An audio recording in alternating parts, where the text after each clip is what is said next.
Media మిత్రులందరికీ ధన్యవాదాలండి. ఈరోజు ముఖ్యంగా అనంతపూర్ ఉమ్మడి జిల్లా జనసేన పార్టీ కార్యాలయంలో ఈరోజు ప్రెస్ మీట్ ఏం పెడుతున్నామంటే మీరు చూస్తున్నారు. గత వారం నుంచి వైసీపీ నాయకులు తిరుమల లడ్డు పైన అందులో కల్తీ నెయ్యి గురించి ఏమేం మాట్లాడుతున్నారో మనం అందరం చూస్తున్నాం. అందులో భాగంగా ఈరోజు ఖండించడానికి జనసేన పార్టీ ఉమ్మడి జిల్లా నాయకులందరూ కూడా ఈరోజు కూర్చొని ప్రెస్ మీట్ ఇవ్వడం జరుగుతుందండి. ముఖ్యంగా వైసీపీ నాయకులకి, ఎందుకంటే ఈ విషయం ప్రజలందరికీ తెలియాలి. తిరుమల లడ్డు ప్రసాదంలో వైసీపీ హయాంలో నెయ్యి సరఫరా ఆ కాంట్రాక్ట్ ఏదైతే ఉంటుందో ఎన్ని అరాచకాలు జరిగాయో, ఎన్ని దౌర్జన్యాలు జరిగాయో మనందరూ తెలుసు. అసలు ఆవులు కానీ డైరీ వ్యాపారం లేని కొన్ని కంపెనీలు ఏదైతే ఉంటాయో ఆ కంపెనీలకి నెయ్యి సరఫరా కాంట్రాక్టులు వీళ్ళు ఇవ్వడం జరిగింది. అందులో నామ్స్ కూడా మార్చుకొని, నిబంధనలు కూడా మార్చుకొని అటువంటి కంపెనీస్ వీళ్ళు కాంట్రాక్ట్ ఇవ్వడం జరిగింది. ఆవులు కానీ, పాలు కానీ, పెరుగు కానీ లేకోకుండా నెయ్యి ఎలా తయారైతే చెప్పండి. అటువంటి కంపెనీలు వీళ్ళకి ఇచ్చి దాదాపు 60 లక్షల కిలోల నెయ్యిని ఎలా సరఫరా చేశారు అని జనసేన పార్టీ నుంచి మేము చాలా గట్టిగా అడుగుతున్నాం. ఇచ్చిన నెయ్యిలో ప్రతి చుక్క కల్తీని అని చెప్పేసి మీ అందరికి తెలియజేసుకుంటున్నాం. కెమికల్స్తో తయారు చేసిన నెయ్యిని వీళ్ళు సప్లై చేయడం జరిగింది. అసలు కెమికల్స్ ఎలా తయారు అవుతాయని మనం అందరం పట్టించుకోవాలి. Monoglycerides, lactic acid, beta carotene, acetic acid, palm kernel oil లాంటివి వాడి వీళ్ళు ఈ సింథటిక్ నెయ్యి తయారు చేసినట్టుగా ఎస్ఐటి కూడా మనకి చాలా క్లియర్గా చెప్పింది అనేది కూడా మనం అందరం గుర్తు తెచ్చుకోవాలి. జంతువుల కొవ్వుతో తయారు చేసిన రసాయనాలు అందులో ఉన్నాయని చెప్పి చాలా గట్టి ఆరోపణలు వస్తున్నాయి.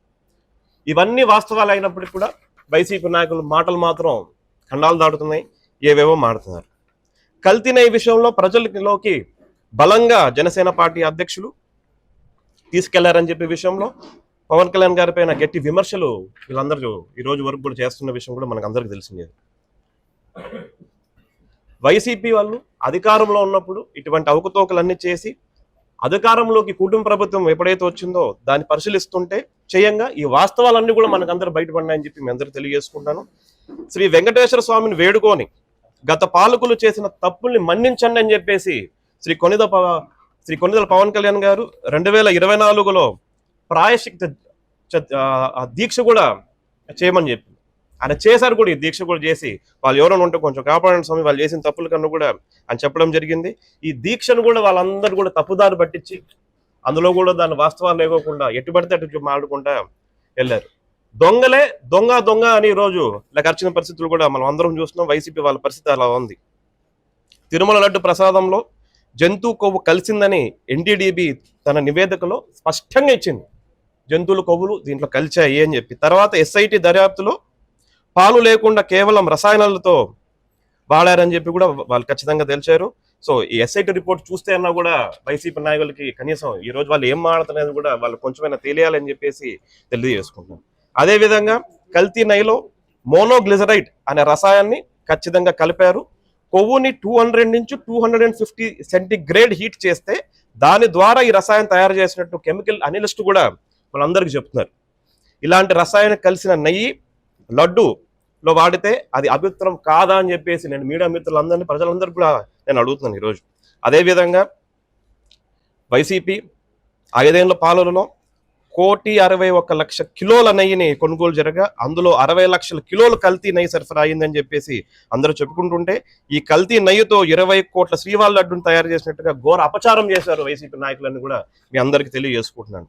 2019 నుంచి 24 మధ్య కల్తీ నెయ్యి సరఫరా చేసిన డైరీ కంపెనీస్ అయితేనే కానీ, మిడిల్ మ్యాన్ అయితేనే కానీ, రాజకీయ నాయకులు అయితేనే కానీ వీళ్ళందరి మీద ఎస్ఐటి ఎంక్వైరీ ఇంకా నడుస్తుందని కూడా మీ అందరికి తెలియజేసుకుంటున్నాను. అందులో భాగంగా కూడా హవాలాలో కొన్ని కోట్ల రూపాయలు కూడా వీళ్ళు ట్రాన్స్ఫర్ చేసినట్టు కూడా మీ అందరికి తెలియజేసుకుంటున్నాను. హిందూ భక్తుల ఆత్మాభిమానం, మనోభావాల్ని వైసీపీ నాయకులు ఖచ్చితంగా దుర్మార్గంగా కూల్చారని చెప్పి మీ అందరికి తెలియజేసుకుంటూ ప్రజలందరూ కూడా ఈ విషయం తెలియాలి. గత వారం రోజుల నుంచి అదే పనిగా జనసేన పార్టీ పైన, జనసేన పార్టీ అధ్యక్షుల పైన వాళ్ళు చేసిన విమర్శలందరికీ అనంతపురం జిల్లా జనసేన పార్టీ తీవ్రంగా ఖండిస్తుందని చెప్పేసి కూడా మీడియా మిత్రులందరూ తెలియజేసుకుంటూ నాకు ఈ అవకాశం ఇచ్చిన ప్రతి ఒక్కరికి ధన్యవాదాలు తెలియజేసుకుంటాను. ఇచ్చేసిన మీడియా ప్రతినిధులకు ధన్యవాదములతో గత వారం రోజులుగా మనం చూస్తున్నాం ఈ వైసీపీ పార్టీ మూకలు జగన్మోహన్ రెడ్డి కోటరీ ఏవైతే ఉందో ఆ కోటరీ మూకలు జగన్మోహన్ రెడ్డి వీరందరూ ప్రతి ఒక్కరూ కూటమి ప్రభుత్వం పైన, అదేవిధంగా మా అధ్యక్షుడు పవన్ కళ్యాణ్ గారిపైన, మా నాయకులపైన అవాకులు చవాకులు పేలుతున్నారు. దీనికి కారణం తిరుపతి లడ్డు. మేము ఖచ్చితంగా ఈ రోజుకి మేము కట్టుబడి ఉన్నాం. జనసేన పార్టీ తరఫున తెలియజేస్తున్నాం. అవినీతి అక్రమార్జనతో పేరుకుపోయినటువంటి గత ప్రభుత్వము ఈ కల్తీ లడ్డు అనేది మేము ఖచ్చితంగా కట్టుబడి ఉన్నాం. మీరు చేసినటువంటి కల్తీ లడ్డులో ఖచ్చితంగా జంతువుల కొవ్వు ఏదైతే ఉందనేది ఖచ్చితంగా మేము తెలియజేస్తున్నాం. సున్నితమైన అంశం కాబట్టి గత సిట్ ఇచ్చినటువంటి విచారణ ప్రకారము వారు ఏం చెప్పారు, పామాయిల్ అదేవిధంగా ఈ రసాయనికాలు కలిసాయని చెప్పారు, కానీ జంతువుల కొవ్వు కలిసలేదని మాత్రం క్లియర్గా చెప్పారు. రసాయనిక పదార్థాలు కలిసి అంటే ఈ రసాయనిక పదార్థాలు కూడా ఎక్కడి నుంచి వస్తున్నాయంటే ఖచ్చితంగా మా జిల్లాధ్యక్షుడికి ఇప్పుడు తెలియజేశారు. వాటిని కొన్నిటిని జంతువులను కొన్ని డిగ్రీలో మరిగిచ్చేస్తే రసాయనికాలుగా తయారవుతాయి. వీటిని కలిపి నెయ్యిగా తయారు చేసి అక్కడ అమ్మడం జరిగి అదేవిధంగా కాంట్రాక్ట్లు ఇవ్వడం జరిగింది. అదేవిధంగా ఈ జగన్మోహన్ రెడ్డి 3 దాహాలకు అలవాటు పడినటువంటి వ్యక్తి. ఒకటి అధికార దాహం, ఇంకొకటి ధనదాహం, ఇంకొకటి ప్రాణదాహం అంటే రక్తదాహం. గొడ్డలతో నరికిన వ్యక్తిని చనిపోతే గుండెపోటుగా చిత్రీకరించినటువంటి జగన్మోహన్ రెడ్డికి ఈ లడ్డు గురించి కల్తీ కాదని చిత్రీకరించిన పెద్ద విషయం ఏమి కాదు. ఆయన ఆ పార్టీ నాయకులు కూడా ఏం కొత్త కాదు. ఎందుకంటే గతం ప్రభుత్వం ఉన్నప్పుడు వివేకానంద రెడ్డిని గొడ్డలతో నరుకుతే ఇది గొడ్డలిపోటు కాదు గుండెపోటు అని చెప్పి కోర్టులో కూడా నిరూపించుకోవాలని చెప్పి చేసిన ప్రయత్నాలు కూడా అందరికీ తెలుసు. అదేవిధంగా ఇక్కడ కూడా లడ్డు విషయం కూడా ఇదే చేయాలని చెప్పి చేస్తున్నారు. ఖచ్చితంగా మేము చెప్తున్నాం, హిందువుల మనోభావాలు దెబ్బతినే విధంగా మీరు చేసినటువంటి ఈ కుట్రకు తగిన మూల్యం చెల్లించుకోవాలి. మేము రాబో రోజుల్లో మీ పార్టీ ఏదైతే ఉందో ఖచ్చితంగా ఈ పార్టీ గతంలో 151 సీట్లు ఉన్న ఈ వైఎస్ఆర్ ప్రభుత్వంలో అప్పుడు 2024లో కేవలం మా పార్టీకి వైఎస్ఆర్ పార్టీకి 11 సీట్లతోనే పాడి కట్టినటువంటి ఘనత ఏదే ఉంది ఆంధ్ర రాష్ట్ర ప్రజలకి అని తెలియజేస్తున్నాను.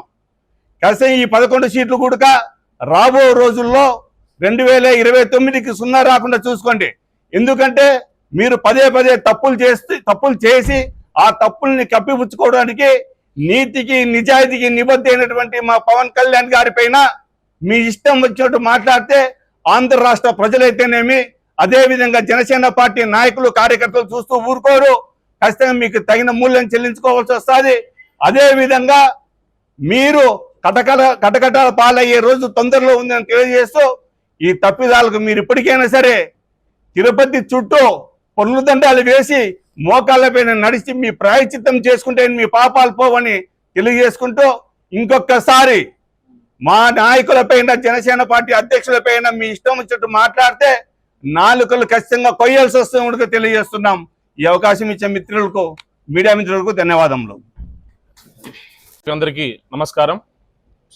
కలియుగ ప్రత్యక్ష దైవం, అందరి ఆరాధ్య దైవం శ్రీ వెంకటేశ్వర స్వామి ఎవరైతే మనం ప్రీతిప్రాప్తంగా భావిస్తామో ఆ లడ్డుకి సంబంధించి ఎవరైతే కల్తీ నెయ్యతో లడ్డూను తయారు చేసి ఆంధ్ర రాష్ట్ర ప్రజలు కాకుండా యావత్ ప్రపంచంలో ఉన్నటువంటి భక్తుల ముఖ్య మనోభావాలను దెబ్బతీసే రకంగా గత వైసీపీ ప్రభుత్వం ఈరోజు కల్తీ నెయ్యితో ఈరోజు లడ్డూను తయారు చేసి అందరికీ కూడా భక్తులను కూడా దాదాపు 250 కోట్లకు పైగా డబ్బులు వసూలు చేసుకొని దాంట్లో అక్రమ దందాల ద్వారా డబ్బులు తీసుకొని వారి కనీసం దేవుని ప్రీతిపాత్రంగా భావించినటువంటి లడ్డును కూడా వదలకోకుండా కల్తీ ద్వారా సంపాదించినటువంటి డబ్బులతో ఆ రోజు నాయకులు జోబులు నింపుకున్న విధానాన్ని గత వైసీపీ నాయకులు చేసినటువంటి అరాచకాలన్నింటినీ కూడా మా జనసేన అధినేత పవన్ కళ్యాణ్ గారు బయటికి తీసి అదే రకంగా హిందువుల యొక్క మనోభావాలు దెబ్బతీసే రకంగా లడ్డూను ఏ రకంగా చేశారని చెప్పేసి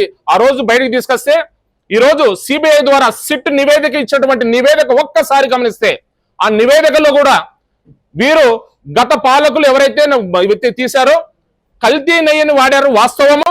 దానిలో దాదాపు అనేక కెమికల్స్ కూడా యూజ్ చేసి జంతు కొవ్వులు పదార్థాలు ఉన్నట్లు కూడా స్పష్టంగా వస్తే ఈరోజు వైసీపీ నాయకులు ఆ సిట్ నివేదికను కూడా మనం ఒకసారి గమనించండి.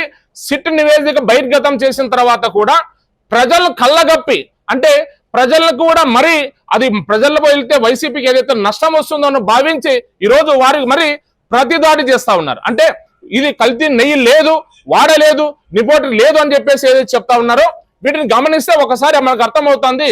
ఈరోజు సిట్ నివేదిక స్పష్టంగా ఇచ్చి గతంలో జరిగినట్టు వాస్తవము ఈరోజు ప్రజల మనోభావాలు దెబ్బతీరేకంగా జంతు కొవ్వులు వాడలేదని చెప్పేసి కెమికల్స్ రూపంలో ఉన్నాయని చెప్పేసి స్పష్టంగా ఇచ్చినా కూడా అది కనపడలేదా అని అడుగుతున్నారు జగన్మోహన్ రెడ్డి గారికి. మరి ముఖ్యంగా జగన్మోహన్ రెడ్డి గారు అడుగుతున్నాను, జగన్ దాదా అరడుదల దొంగల రూపంలో ఎవరైతే ఆ రోజు తిరుమల తిరుపతి దేవస్థానాన్ని అపవిత్రం చేసే రకంగా ఆ రోజు కమిటీ ఎవరైతే ఉన్నారో దాదాపు అరడుదల దొంగలందరినీ కూడా పేర్లతో సహా ఈరోజు బహిర్గతం చేస్తే ఈరోజు వారిని అందరినీ కూడా కప్పిపుచ్చుకునేకి వారి యొక్క హావభావాలు అయితేనే, వారి మాట్లాడే మాట తీరులు అయితేనేమి, వారి నుంచి వచ్చే పదజాలు అయితేనేమి కూడా ప్రజలను రెచ్చగొట్టే రకంగా, ప్రజలను కూడా కుల మతాల వద్ద విద్వేషాలు రచించే రకంగా కూడా నాయకుల్ని కూడా వారి పర్సనల్ విషయాలు కూడా తీసుకొచ్చి మనోభావాలు దెబ్బ తీసుకొచ్చి రాష్ట్రాన్ని అల్లకొల్లోలం చేయడానికి కూడా వారు తీసుకున్నటువంటి కార్యకలాపాలు కూడా ప్రతి ఒక్కరూ గమనిస్తా ఉన్నాం. మేము ఒకటి తెలియజేస్తున్నాం జనసేన పార్టీ ద్వారా, వైసీపీ నాయకులు గతంలో మీరు చేసే అరాచకాలు ఏవైతే ఉన్నాయో, కల్తీ నెయ్యి ఏదైతే ఉందో ఆల్రెడీ వెంకటేశ్వర స్వామి మీకు 11 సీట్లకు 2 నామాలు పెట్టేసి 11 సీట్లు పరిమితం చేశారు. మరి ఇదే రకంగా మీరు ముందుకు వస్తే మీరు ఆంధ్ర రాష్ట్రంలో తిరగడానికి కూడా మీరు ప్రజలందరూ కూడా ఎవరు కూడా మిమ్మల్ని హర్షించరు అని చెప్పి తెలియజేస్తా ఉన్నాం. మీకు 11 సీట్లు వచ్చినా కూడా ఇప్పటికీ కూడా బుద్ధి లేకుండా ఈరోజు తిరుమల తిరుపతి దేవస్థానాన్ని అభివృద్ధి చేసే రకంగా, మరి ప్రజల మనోభావాలను దెబ్బతీసే రకంగా కూడా మీరు నాటకాలు వేస్తే కూడా మిమ్మల్ని ఎవరు హర్షించరు. మీరు మరి ముఖ్యంగా జగన్మోహన్ రెడ్డికి ఒకటి తెలియజేస్తా ఉన్నాం, మీ పార్టీ నాయకులు మీరు ఇప్పటికైనా బుద్ధి తెచ్చుకొని ప్రజలకు స్వచ్ఛందంగా బయటకు వచ్చి మీరు క్షమాపణలు చెప్పాలి అని చెప్పేసి జగన్మోహన్ రెడ్డి గారు మిమ్మల్ని హెచ్చరిస్తా ఉన్నాను. లేని పక్షంలో తిరుమతి దేవస్థానం సన్నిధిలో ఏదైతే ఉంటుందో పవన్ కళ్యాణ్ గారు ఒకటి తెలియజేశారు, మీరు పవన్ కళ్యాణ్ గారిని విమర్శించే రకంగా ఏదో మసిపూసి మారేడుకాయ చేస్తామనుకుంటే ఆంధ్ర రాష్ట్ర ప్రజలు ఆంధ్రప్రదేశ్ లేకుండా కూడా తరిమి కొడతారని చెప్పేసి మీకు తెలియజేసుకుంటూ, వెంకటేశ్వర స్వామి జోలికి వచ్చారు. గతంలో అతను జోలికి వచ్చినటువంటి నాయకుల పరిస్థితి ఏ రకంగా ఉందో వాళ్ళకు తెలుసు. గత ఎలక్షన్ లో మీరు అలా చేశారు కాబట్టి మీకు తెలుసు. ఇంకా ఇదే రకంగా ముందుకు వస్తే ఎవరు కానీ చూస్తూ ఉపేక్షించే పరిస్థితులు లేదు. జనసేన పార్టీ అంతకుండా కూడా ఉపేక్షించే పరిస్థితులు లేదని చెప్పి తెలియజేసుకుంటూ, ఇప్పటికైనా కూడా మీకు బుద్ధి తెచ్చుకొని బహిరంగంగా క్షమాపణ చెప్పాలని జగన్మోహన్ రెడ్డి గారికి హెచ్చరిస్తా ఉన్నాను.